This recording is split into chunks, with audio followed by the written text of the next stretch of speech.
What up, though? OG Kenny, O_G_Kenny, retired from the streets TV. I'm out on the block. It's a nice day. I wanted to get in the lab and tell y'all this story, but I'm about to get some air. And I got me a little low-key babysitter real quick for 10 minutes. So, anywho, situation, right? And it's real funny because I remember just saying I'm not talking to them peoples about nothing. I'm not telling the police nothing. I don't have nothing to say to them about none. We don't have nothing in common. And a whole bunch of other mentalities like that, different thought processes that was like, I don't F with the police. I don't mess with y'all. Y'all on one side of the fence and one side of the line. I'm on the other side, right? So Pete, right? I'm at Macomb. Correctional. I'm on New Haven Road, 26 Mile Road, right, in New Haven. And I had just got back from Virginia, right? This got to be late night. Nope, it's late 99, late 1999. I had left GR Cotton, and I went down to Virginia. Like I told y'all, we had an interstate compact. If you watch the video I did, how I got pimped in prison, they sent us to Virginia. We had just came back. I'm up at Macomb, right? So me and my man Rob, we call him Cross, my dude, my big homie, right? So we sitting up and we really trying to figure out, because we had linked up in Virginia. We had been to level 2 together at Macomb, went to level 1 together, blew level 1, both around the same time, went to the hole around the same time. I went to the hole about a week after him. This was like my 3rd or 4th. I don't remember how many times I've been to the hole, but about my 3rd or 4th, maybe even 5th time. I don't remember. Anyway, I'm in the hole, and we get out the hole, and we both back on our knuckles, basically, as far as the yards. Because they done took all our contraband, and I'm down to my last probably 100 stamps and whatnot. And like I told y'all, stamps was 25 cents a piece, so 100 stamps, $25. I got $25 to put into something outside of my books. My books was kind of straight. So I end up telling bro, look, why don't we go ahead and cook up, He was already on it. He said it, but I said, look, I'm going to take this money and commit to what you were saying. And let's cook up. Let's do that thing. So let's put it in proper perspective. It was his idea. He had the formula before I knew how to do it. And he just was like, dog, stop being tight. Come on off that little money, the little stamps you got in the stash. And let's, we'll get some sugar, do that and the other, and let's make our thing happen, right? So, boom. I'm investing in him and his thing because he was good at it. We had it set up. They didn't busted it now, so I ain't telling no dry snitching. They didn't. It's way beyond. They didn't busted this little stash spot too much to where it don't matter no more. But we have found a way to go into the vent in the damn bathroom, climb up on the stall. We got a way to unscrew that boy, put the spud up in that bad boy, and it cooks better because it's hotter up there. We put a little pin-sized hole in whatever container, tie it tight, give it a nice amount of sugar and whatnot. Boom, bam, we doing our thing, right? We doing batch after batch. We running through him. Money started accumulating. He started getting supplies back because he was real good at doing the greeting cards and whatnot. So I would sit down to help him when I wasn't doing my job detail, which was being a tutor, an academic tutor, and I wasn't going to therapy for my anger, whatever they said I had, right? I'm in that bad boy helping bro with these cards, detail pop-ups. They were sweet as hell. He getting like $5 for one. Some of them costing $10. So he killing the game once he got them supplies back up. And I'm in there. We doing our thing. I got my store back up and running and a bunch of others. I got 2 stores at the time. So we wanted to get our thing going, some more. So we started increasing the batch. As we increased the batch, we started putting dudes on to hold stuff. We found different stash spots and different little spots that, because when you want to do something for real, when you got your mind wrapped around being on some bull stuff in prison, you're going to find a way to do it. That's a fact. So with enough determination, we found a bunch of people on our team who was solid. And everybody was eating. Everybody was living good. We smoking Black and Milds, that was like expensive tobacco back then because everybody was getting buglers, rolling them up and smoking quarter packs and whatnot. Like that's like 5 to 7 cigarettes for a stamp. So anywho, we freaking our Black and Milds one day on the yard, And at Macomb, if y'all ever been to Macomb, late 90s, early 2000s, y'all know that at 2 o'clock, shift change. They lock the yard down, right? Once the yard is locked down, you cannot move. You got to stay outside on the yard until shift change because of limited movement. So, boom, we on the yard. I'm a 1 bottle type of dude. This dude was doing 2 bottles, sometimes 2.5, 3.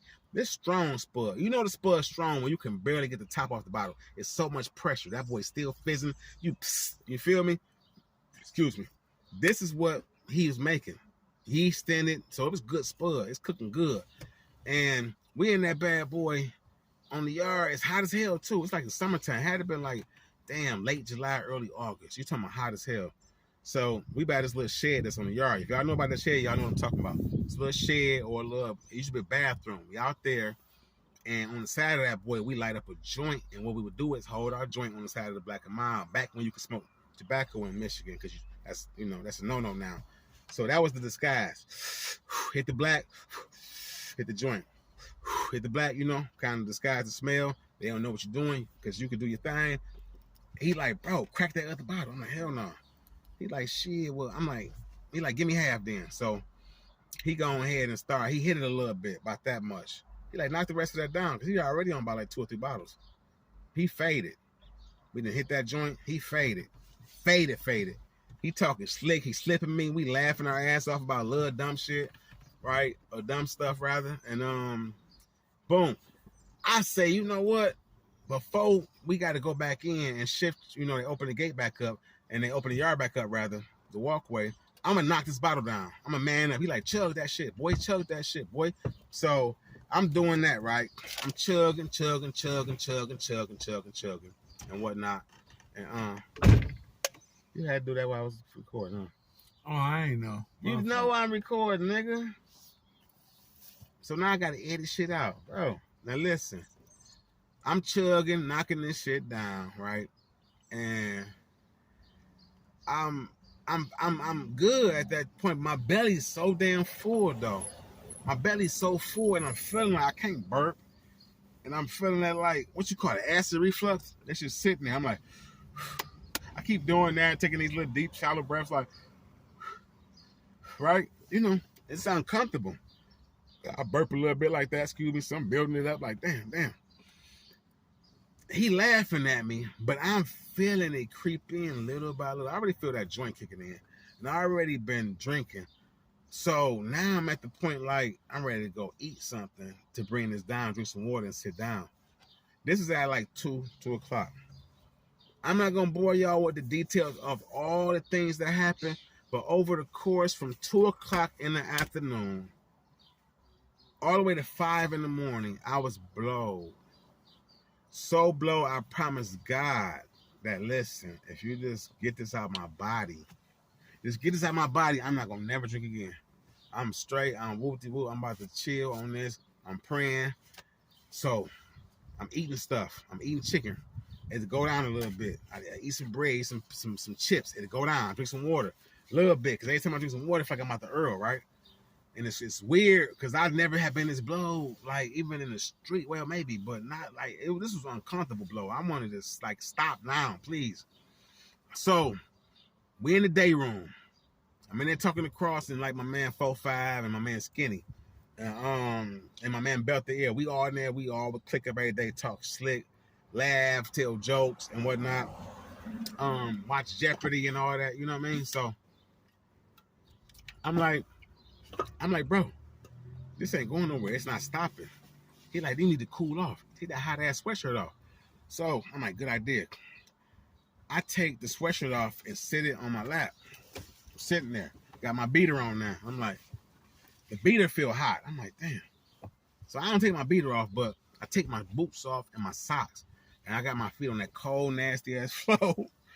But it felt so good and it helped for a little while. We like, bro, you bugging. Niggas be spitting on the floor and this stuff. I'm like, yeah, you right. So I put the sweatshirt on the floor. Then put my feet on top of that. But it's not helping.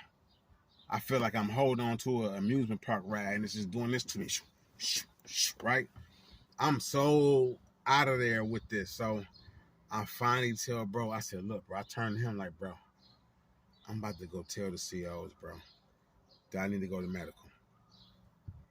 I'm about to go tell the COs that I need to go to medical so they could pump my stomach or do something for me. He like, dumbass, you tell him that, you going to the hole. I'm like, I don't even care, bro. I don't care. I'm like, it's at the point where I don't care no more. I don't care about the hole. I don't care about no ticket. I don't care about none of that. I want this to stop. But it hadn't dawned on me to like just go lay down. So I'm like, maybe if I just go lay down, right? Because he's like, you going to the hole. I really almost told him myself. I really was just sitting there and really almost just snitched on my damn self. And he talked some sense into me. He talked me off the ledge. Because I was like, bro, I don't give a damn. I'm about to go tell these people, like, I need help. I need to go to medical. Like, this is bad. What the hell? So I'm like, he's like, go lay down. Mind you, listen, I just waited to lockdown about like 10 o'clock, 10 o'clock. I lay down for the night. I go in there, but every time I lay down, the room spin. I sit up, I feel like I'm about to throw up. I try to lean against the wall. It's like my head hurt. Like, oh my God, I can't get in no comfortable position. So I don't know how I survived to 5 in the morning, off and on, dozing off, feeling like I'm about to throw up in my sleep. And then somebody threw up on the upper level. I'm on the lower level, me and my bunkie now, at the end of the rock. So my bunkie had that bloodborne pathogen certificate. So if somebody throw up, you got to get the bloodborne pathogen people to come clean it up. They got to be, skilled and have a certificate, certified rather, in cleaning up, throw up and all that, because you got blood and bodily fluids. All that is inside of the damn the throw up, right? So they called him at like 4, 5 in the morning, and he go. Because I didn't trust him. We had got into it too much, and I didn't trust his old ass. So I waited till he dipped out and ate my fingers, pause, and threw up in the damn popcorn bag. And it felt so great. That was the best Earl I ever had. I was like, really, I never Earled on my own, like just like when I got blow. I just always made myself throw up just to get the relief. And that was it. That was the last time I was straight after that. I'll sip every now and then, like, give me a little bit. I'm straight. Like a whole bottle and all that. I cut that out that day. For real. In the joint, especially, like on the street, I don't even get that faded no more. It'd be a mistake if I do. But I'm telling you, your boy almost told on him damn self. It was bad. I'm sitting there like, listen, I don't know how to live right now, how to breathe, how to think nothing. You hear me? Tragic. So I'm telling y'all, don't go to that boy and think, I hope y'all don't go. I'll be telling y'all this, but if you go, trust me. It's not all you think, man, trying to get blown. You been there and there's nowhere to go, man. I love y'all for talking to me. Happy Saturday. OG Kenny. Don't forget to subscribe. O_G_Kenny at Retired from the Streets TV. Another one. I'm out.